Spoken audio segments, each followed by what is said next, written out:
Channel को subscribe करना ना भूलें और हमारे ताज़ा वीडियो सबसे पहले देखने के लिए बेल आइकन को दबाएं।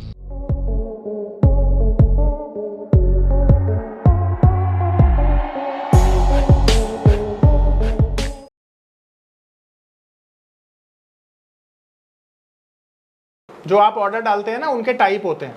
तो पहला ऑर्डर जिसे हम कहते हैं इंट्राडे। देखो, कभी भी जब आप इंट्राडे में काम करना चाहोगे ना, तो आपको इंट्राडे ऑर्डर डालना है। अब ये इंट्राडे ऑर्डर कई कई ब्रोकर के नाम पर MIS के नाम से होता है, जैसे ज़रोधा में कई ब्रोकर के पास इंट्राडे के नाम से होता है। ठीक है, ये नाम है। तो आपको जब भी इंट्राडे में काम करना है, आप किसे सेलेक्ट करेंगे, इंट्राडे को या फिर MIS को। ठीक है, आ रहा समझ में। दूसरा ऑर्डर है जिसे बोलते हैं हम डिलीवरी ऑर्डर। अब कई बार ये नॉर्मल ऑर्डर के नाम से ब्रोकर के पास होता है और कई बार ये CNC के नाम से होता है, कैश एंड कैरी, राइट। ये भी ऑर्डर का टाइप है। अब कई बार क्या होगा ना, आप हॉलीडे पर हैं, जैसे फॉर एग्जांपल आप अपने काम में बहुत बिजी रहते हैं सर, आपने एक शेयर खरीद लिया। अब शेयर खरीद लिया और रोज रोज मार्केट नहीं देखना चाहते, तो रोज मार्केट नहीं देखेंगे तो कैसे पता चलेगा भाई प्राइस कैसा है। अब कई बार क्या है, आपका टारगेट तो आ गया और आप बोलेंगे अरे यार टारगेट भी आ गया, मैं तो निकाल नहीं पाया पोजीशन को, अब क्या करूं। तो वो सिचुएशन ही आपके साथ नहीं होगी अगर आप ना गुड टिल कैंसिल और गुड टिल डेट, ये दो ऑर्डर होते हैं, इन्हें डाल के रखेंगे। और ये केवल इक्विटी में डाल सकते हो, फ्यूचर एंड ऑप्शंस में अलाउड नहीं होते। अब ये होते क्या है वो समझ लो। गुड टिल कैंसिल का मतलब है जब तक आप ऑर्डर कैंसिल ना करें। गुड टिल डेट का मतलब है एक सर्टेन डेट सेलेक्ट कर लें और तब तक वो ब्रोकर के सिस्टम में रहेगा जब तक वो डेट नहीं आ जाएगी।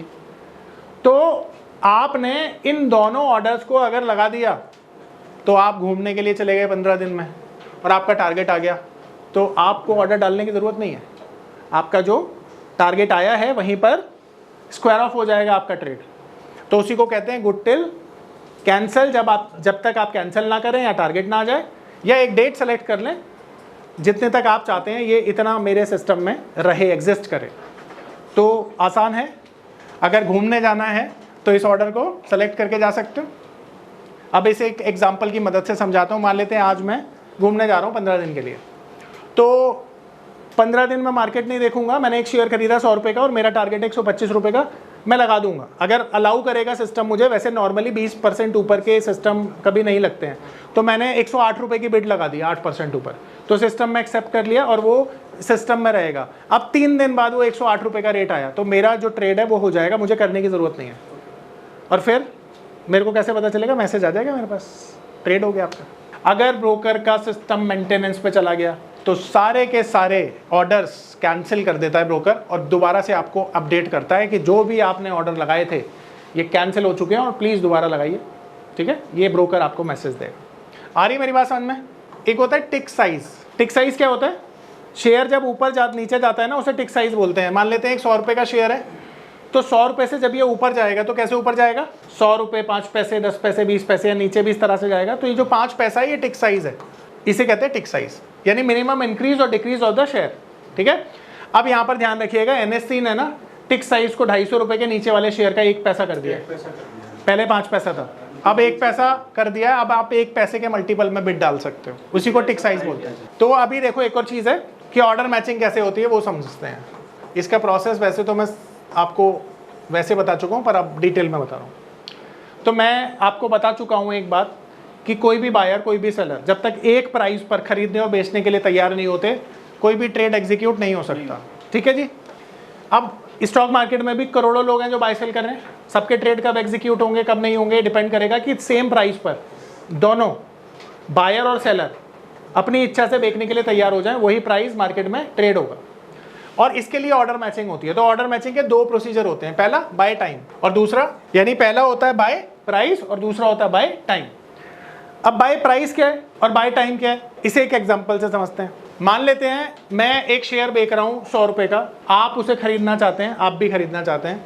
आप मुझे 100 रुपये 10 पैसे पर खरीदने के लिए इच्छुक हैं और आप 100 रुपये 101 रुपये पे, तो मैं किसको दूंगा शेयर, क्यों दूंगा, क्योंकि ऊंची बोली बोल रहे हैं, मेरा फायदा है।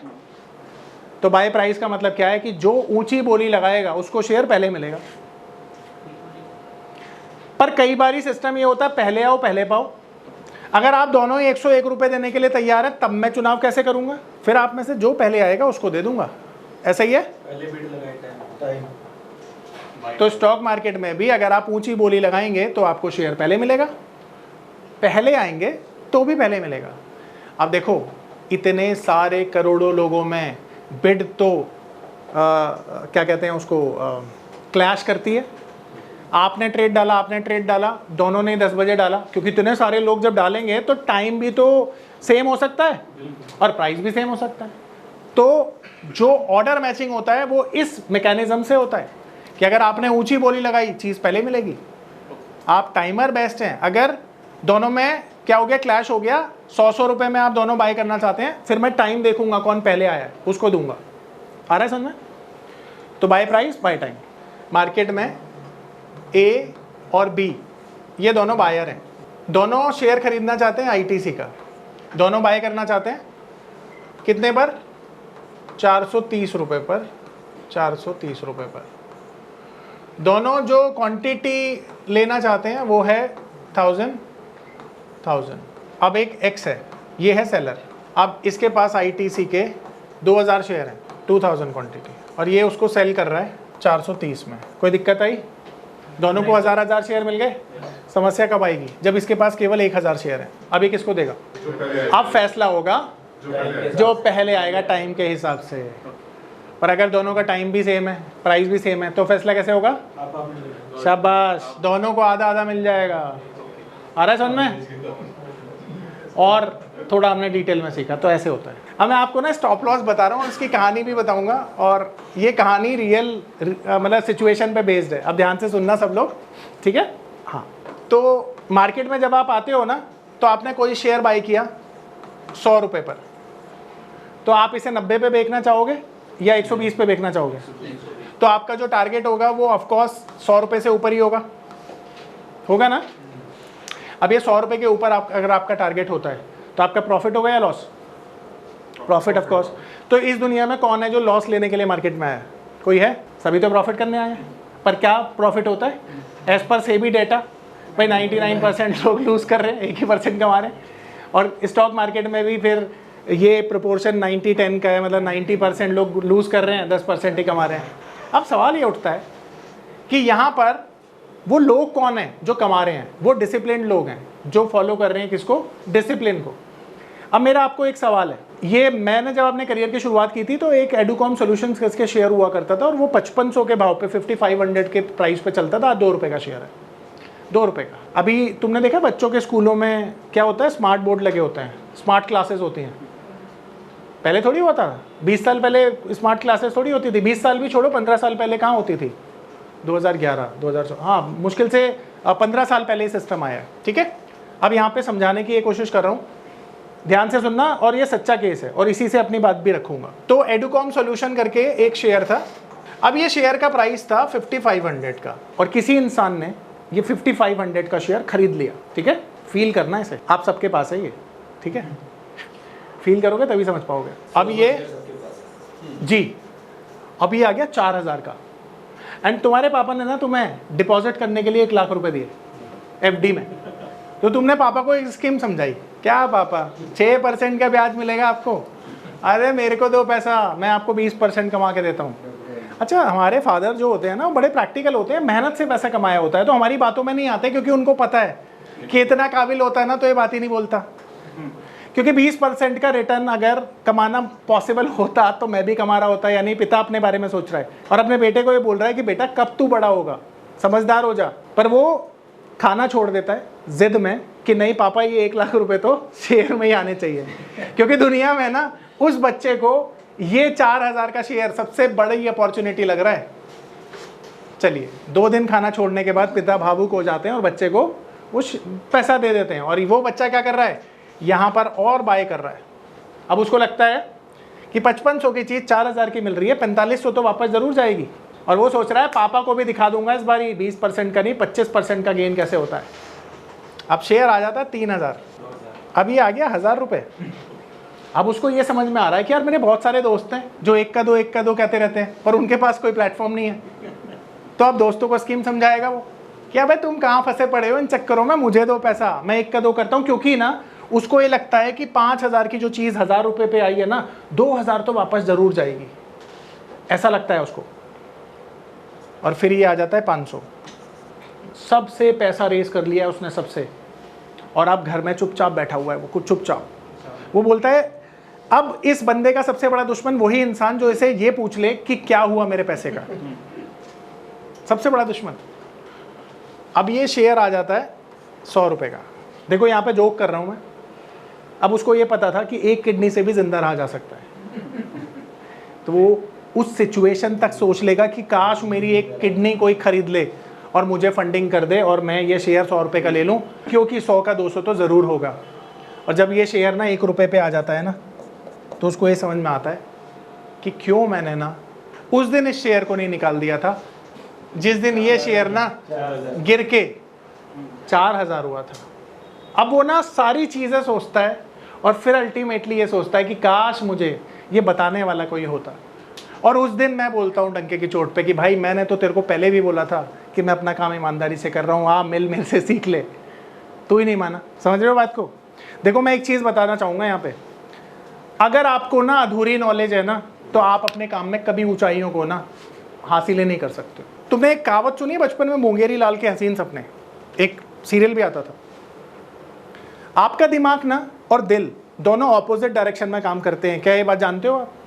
आपका दिमाग हमेशा आपको सच्चाई दिखाता है और आपका दिल हमेशा आपको झूठ दिखाता है। आपका दिल हमेशा चाहता है कि आप ना कंफर्ट लेवल में रहें, और आपका दिमाग चाहता है कि आप कंफर्ट जोन से बाहर निकलें। किसकी बात आप सुन रहे हैं ट्रेडिंग में? दिल की। तो इमोशंस जब तक आप कंट्रोल नहीं करोगे, आप कैसे मान सकते हो कि पैसा बनेगा? तो सबसे पहला काम किस पे करना है? नॉलेज पे। जब तक पता ही नहीं होगा क्या करना है, कैसे करना है, तो काम नहीं होगा। फिर दूसरा काम किस पे करना है? इमोशंस को काबू रखना है, नॉलेज अप्लाई करनी है। शाबाश, ये है सही जवाब। क्या करना है? हमेशा आप ध्यान रखो, आपकी मंजिल केवल स्टॉक मार्केट में केवल तब मिलेगी जब सही ज्ञान को अर्जित करोगे, उसको अप्लाई करोगे और अपने इमोशंस को कंट्रोल करोगे। देखो क्या हो सकता है उस पर कभी फोकस नहीं करना, क्या हो रहा है उस पर फोकस करना है। आपने किसी चीज को बाय किया और आपको लगता है ये तो इतना जा सकता है, कांटा मार दो उस पे। आपके सामने ना जो रियलिटी दिख रही है उस पे काम करो। 100 रुपए का शेयर 500 जा सकता है, नहीं जा सकता, जब जाएगा तो आपकी स्क्रीन पर नजर आएगा ना। अभी क्या दिख रहा है आपकी स्क्रीन पर? आपकी स्क्रीन पे 90 रुपए का भाव है, तो इसका मतलब है आपका नुकसान हो रहा है, और उसको एक्सेप्ट करके मार्केट से बाहर निकल जाओ। आ रही है मेरी बात समझ में? जी बिल्कुल। अब यहाँ पर ये इंसान यहाँ पर अगर स्टॉप लॉस ले लेता तो उसका पैसा बच जाता ना 80%। अब मुझे एक बात बताओ, 80% से 20% कमाना आसान, या यहाँ पर उसने अपना पैसा ऑलमोस्ट 99.99% इरोड कर दिया, 99% को 10,000% बनाना यानी कि इम्पॉसिबल हो गया ना। तो यही इम्पॉसिबल को पॉसिबल कौन करता है? आपका स्टॉप लॉस, जो आपकी कैपिटल को प्रोटेक्ट करता है। तो स्टॉप लॉस क्या है? मैं इसे सेव लाइफ बोलता हूँ। ये स्टॉप लॉस केवल स्टॉप लॉस नहीं है, बल्कि ये आपकी ज़िंदगी है, आपकी ज़िंदगी भर की मेहनत की कमाई को बचाता है। तो स्टॉप लॉस के बिना कभी भी ट्रेडिंग मत करना, ये मेरी बात हमेशा ध्यान रखना।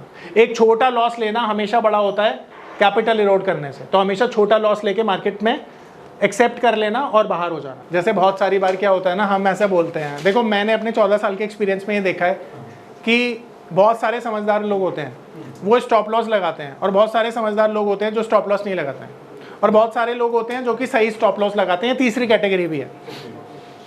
नॉर्मली क्या होता है, आप ये बोल सकते हो कि ऑपरेटर ना आपके एक्शंस को देख रहा है कि कहाँ सबसे ज़्यादा बिड लगी हुई है, बिल्कुल देख रहा है, पर ये आपकी भी समझदारी होनी चाहिए कि आप अपना स्टॉप लॉस उस जगह लगाएं जहाँ तक उसके हाथ भी ना पहुँच पाएं। यानी हम कई बारी ना वो चीज़ें फॉलो कर रहे हैं जो सब जानते हैं। आपको भी पता है 105 का सपोर्ट है, आपको भी पता है, आपको भी पता है, आपको भी पता है, तो इसका फ़ायदा क्यों ना मैं उठा लूँ। मेरे पास पैसा है, ताकत है, तो मैं आप सबको नुकसान देने की ताकत भी रखता हूँ अगर बड़ा पैसा मेरे पास है तो। पर क्या 105 पे ही हमारा स्टॉप लॉस बनता था, या कुछ और भी प्राइस हो सकता था जहाँ तक ऑपरेटर ना जाता? अब मेरा सवाल यहाँ पर है। तो इसमें मैं एक बात बोलता हूँ, अगर आपको भी ना वही पता है जो सबको पता है, तो आपको कुछ नहीं पता है। अगर आपको वो पता है जो किसी को नहीं पता है, तभी तो आपको पता है। तो आपको कुछ ऐसा सीखना पड़ेगा जो बहुत लिमिटेड लोगों को आता है, और ये मैं सिखाऊंगा आपको। समझ रहे हो? आपको मैं ही सिखा सकता हूं ये चीजें, क्योंकि दुनिया में मेरे पास ही वो सारी चीजें हैं जो केवल मुझे ही पता है और दुनिया में अवेलेबल नहीं है। आप समझ रहे हैं? और उनका पेटेंट भी है मेरे पास। आप सोचिए, टेक्निकल तो दुनिया के पास है सर, फंडामेंटल भी दुनिया के पास है, पर जो मेरे पास है वो किसी के पास नहीं है, क्योंकि मैंने ही बनाया है। तो मैं ही सिखा पाऊंगा ना। स्टॉप लॉस सबको समझ में आ गया? अब जो स्टॉप लॉस है ना, वो दो तरह से लोगे आप। एक तो बाय के ट्रेड में, अब आपने 100 रुपए पे कोई चीज बाय की तो आपका एसएल कहाँ लगेगा? बाय प्राइस के नीचे, क्योंकि ऊपर जाएगा तो प्रॉफिट है ना आपका। तो आपका स्टॉप लॉस कहाँ होगा? बिलो 100, ठीक है। और अगर आपने सेल कर दिया 100 रुपीज पर तो आपका स्टॉप लॉस कहाँ होगा? अबव 100, ठीक है। ये चीज ध्यान रखें, काबिल बन जाओ और स्टॉप लॉस हमेशा लगाओ, ठीक है। बिना स्टॉप लॉस लगाए काम मत करो। नॉलेज और इमोशंस के साथ। बिल्कुल सर। मेरा नाम है अतुल। मैं एक नामी होटल में मैनेजर के तौर पर जॉब करता था। मार्च 2020 में लॉकडाउन के दौरान मेरी जॉब चली गई। उसके बाद मुझे घर चलाने और बच्चों के भविष्य की चिंता होने लगी।